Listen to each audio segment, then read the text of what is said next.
Skybar,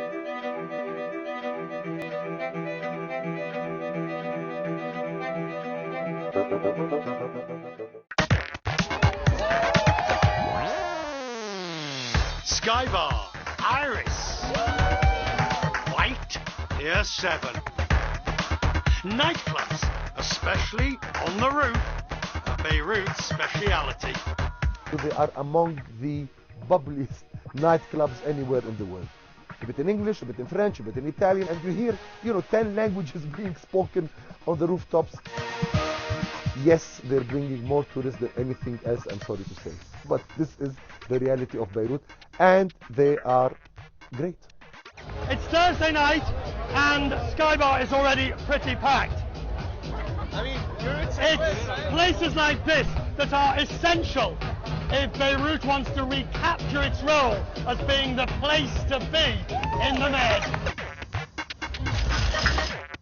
This is what makes Lebanon very special, because there's no planning, so we try to have as much pleasure and fun as possible, as if there's no tomorrow. They call this place, perhaps obviously, White, and this is the calm before the storm. Anytime now, the doors will open, and tonight, like every other night, this place will enter the battle of the rooftops of Beirut.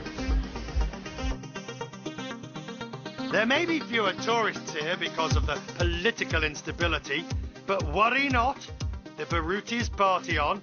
The clubs thrive in the face of political instability. Millions of dollars are spent on new creations. Take this one, Pier 7. It's the new kid on the block. Welcome to Beirut. I love this city. I think it's a legacy more than just a trend. Beirut, before the civil war in '75, was what we call the Switzerland of the Middle East. Of the Middle East. After the war, it's coming back. I think it's a legacy of a very cosmopolitan city, a very magical one. Cosmopolitan sometimes gives way to hedonism, which is often a way of life in the Lebanese capital, forged from a turbulent past and an uncertain future.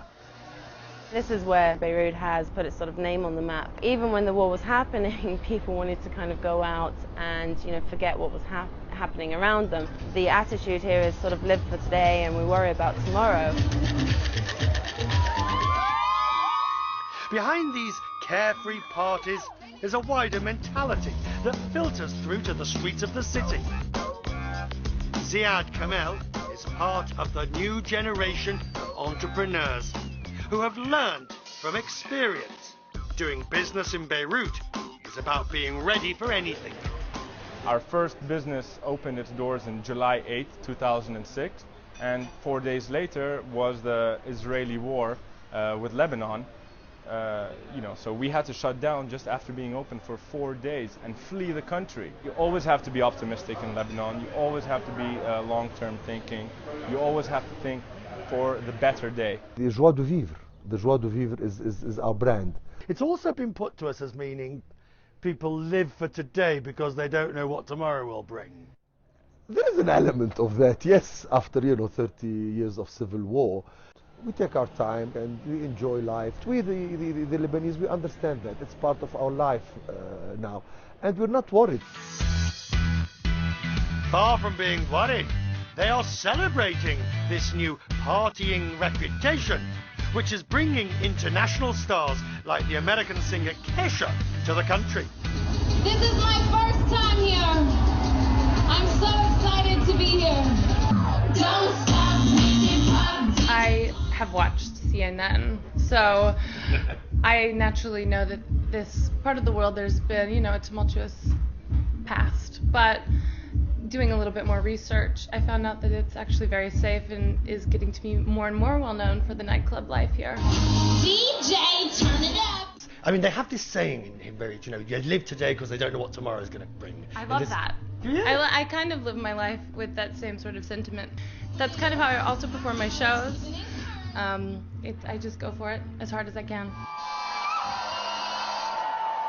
When you know the history of Beirut, then the rooftops start to make sense. You can start to draw the connections between the turbulent past, the hedonism of the present, and the what will be attitude to tomorrow. In this city, the people are voting with their feet late into the night.